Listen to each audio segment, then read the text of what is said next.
सभी प्रतियोगी साथियों को नमस्कार।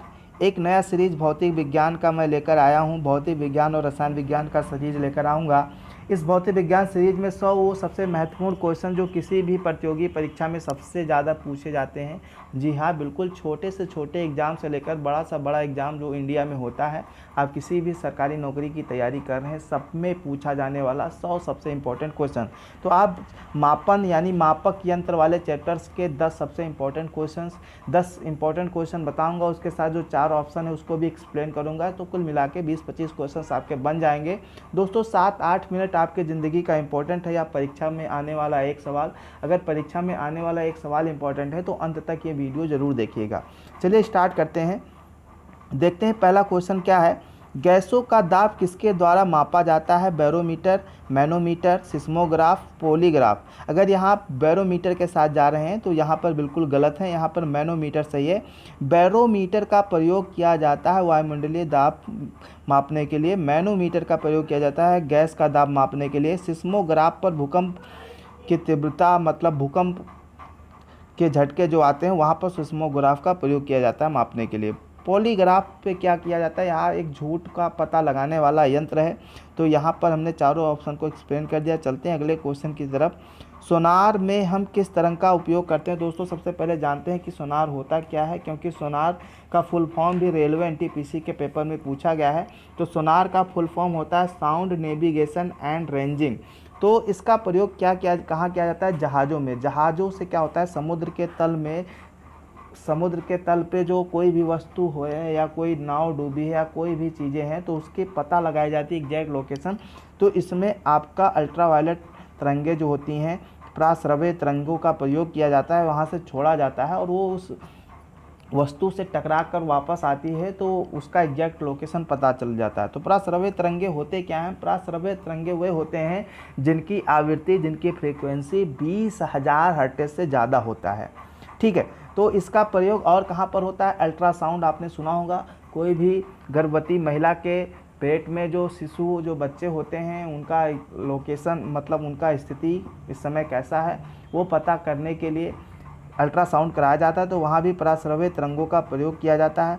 श्रव्य तरंगे क्या होती हैं? जिनका फ्रीक्वेंसी, जिनकी आवृत्ति 20 हर्ट्ज से 20,000 हर्ट्ज तक होता है। इसी को ऑडिबल साउंड कहते हैं। इसी को इंसान सुन सकता है। इंसान के कानों द्वारा सुना जाने वाला जो तरंग होता है उसकी आवृत्ति होती है 20 हर्ट्ज से 20,000 हर्ट्ज तक।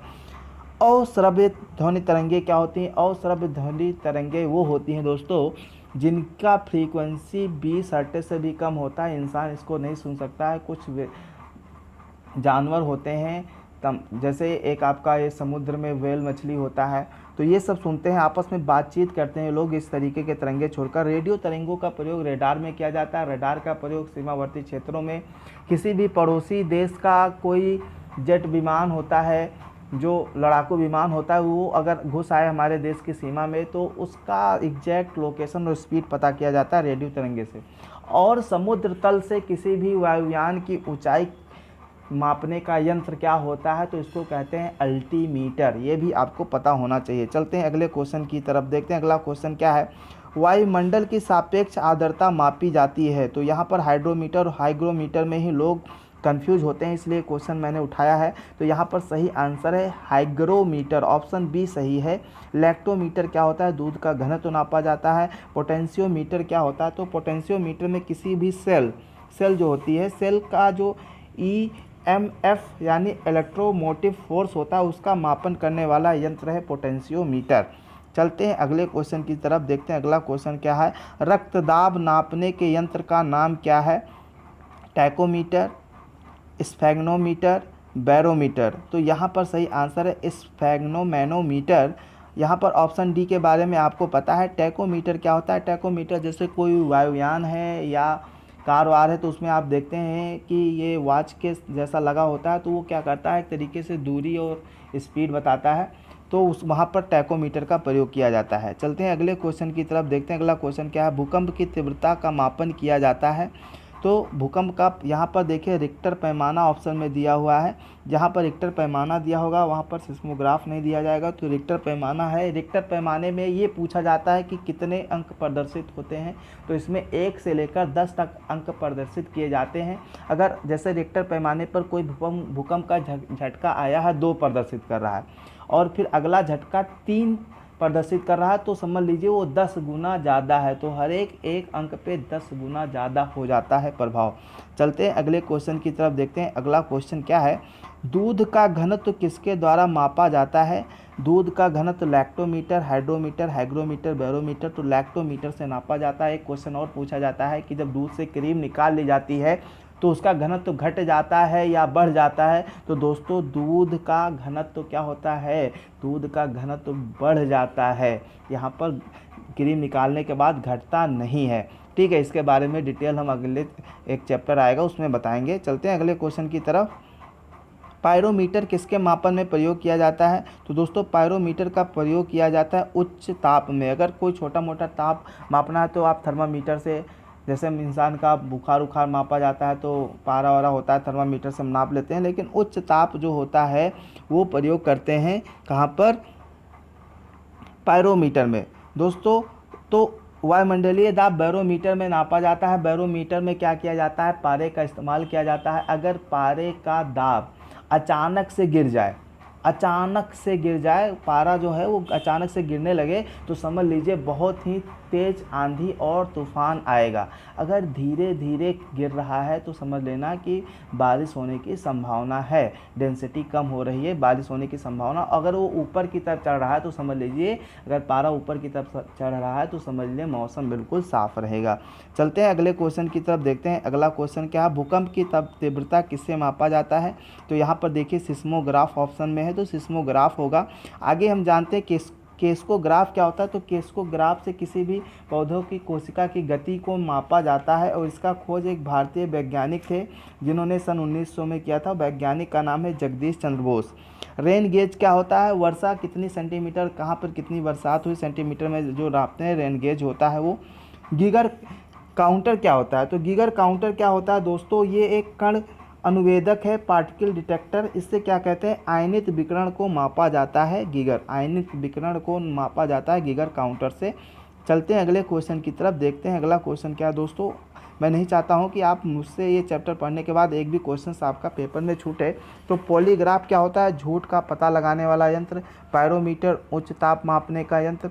गायरोस्कोप क्या होता है? घूमती हुई वस्तु की गति नापने का यंत्र। यानी कोई भी वस्तु है जो घूम रही है, मान लेता हूँ किसी मशीन में कोई डिस्क लगाया गया घूम रही, तो उसकी भी गति मापी जा सकती है। काइमोग्राफ क्या होता है? शरीर की क्रियाओं को ग्राफ द्वारा निरूपित किया जाता है। तो ये जैसे रक्तचाप हो गया, हृदय की धड़कन, आप हॉस्पिटल में देखे होंगे इस तरीके का जो ये चलता रहता है लाइन ग्राफ। चलते हैं अगले क्वेश्चन की तरफ, देखते हैं अगला क्वेश्चन क्या है। तो दोस्तों देखते हैं, यहाँ पर दिया हुआ है कि सम्मिलित करना है। तो अब देखिए स्टेथोस्कोप क्या होता है? स्टेथोस्कोप वो होता है हृदय की ध्वनि सुनने वाला यंत्र है। किसी भी डॉक्टर के पास जाते हैं तो हृदय की गति सुनकर वो पता लगाता है कि ये इंसान बीमार है या नहीं, तो वो होता है स्टेथोस्कोप। स्फेग्नोमैनोमीटर क्या होता है? ये रक्तचाप मापने का यंत्र है। कैरेटोमीटर से सोने की शुद्धता का पता लगाया जाता है। 24 कैरेट का सोना सबसे शुद्ध माना जाता है, लेकिन दोस्तों बाज़ार में जो भी सोना मिलता है कोई भी 24 कैरेट का नहीं होता, क्योंकि 24 कैरेट का सोना मुलायम होता है, ठोस नहीं होता, तो इसमें कुछ अशुद्धियाँ मिलाई जाती हैं। लक्स मीटर क्या होता है? ये प्रकाश की तीव्रता मापने का यंत्र है। चलते हैं दोस्तों, ये थोड़ा सा क्वेश्चन इस तरीके से हो गया लेकिन आपके समझ में आएगा। एनीमोमीटर, इसमें बताना है कौन सा सम्मिलित नहीं है। एनीमोमीटर से वायु की चाल मापी जाती है, बिल्कुल सही है। अमीटर से विद्युत धारा, बिल्कुल सही है। टैकियोमीटर से दबांतर, तो ये बिल्कुल गलत है। टैकियोमीटर से क्षैतिज दूरियाँ या लंबवत दूरियाँ मापी जाती हैं, तो यहाँ पर ये गलत है। पायरोमीटर से उच्च ताप। तो चलते हैं अगले क्वेश्चन की तरफ, देखते हैं अगला क्वेश्चन क्या है। ओडोमीटर वाहन की पहियों द्वारा तय की गई दूरी मापने का यंत्र, बिल्कुल सही है। जो आप देखते हैं अगर मोटरसाइकिल, स्कूटी कुछ भी आपके पास होगा तो जो उसमें लगा होता है वो ओडोमीटर होता है। ओंडोमीटर क्या होता है? ये विद्युत चुंबकीय तरंगों की आवृत्ति मापने का यंत्र है, बिल्कुल सही है। आर्डियोमीटर का, आर्डियो का मतलब ही ध्वनि होता है। एमीटर, तो एमीटर से विद्युत धारा मापी जाती है, ना कि विद्युत शक्ति मापक यंत्र है, ये भी यहाँ पर ऑप्शन डी गलत है। तो उम्मीद कर रहा हूँ दोस्तों आज का सेशन आपके समझ में आया होगा। हमने आपका ज़्यादा समय भी नहीं लिया और अच्छे खासे क्वेश्चंस भी आपको करा दिए हैं। एक क्वेश्चंस मैं आपसे पूछूंगा, उस क्वेश्चन का जवाब आपको हमें देना है, कमेंट बॉक्स में बताना है दोस्तों। और नेक्स्ट सेशन में फिर हम आपसे मिलेंगे कुछ अच्छे क्वेश्चन के साथ। तो एक क्वेश्चन है, इस क्वेश्चन का जवाब हमें दीजिएगा। इस क्वेश्चन का जवाब देने के पहले एक दो चीज़ें छूटी जा रही हैं जो कि बहुत ज़्यादा पूछी जाती हैं। तो जो ईईजी परीक्षण होता है उसमें क्या किया जाता है, वो मस्तिष्क से जुड़ा हुआ है। और जो ईसीजी होता है, इसमें कार्डियो शब्द आता है, सी का मतलब कार्डियो, वो हृदय से जुड़ा होता है। तो ये मैं आपको बता दिया हूँ। इसके अलावा एक क्वेश्चन का जवाब आप हमें दीजिएगा, ठीक है।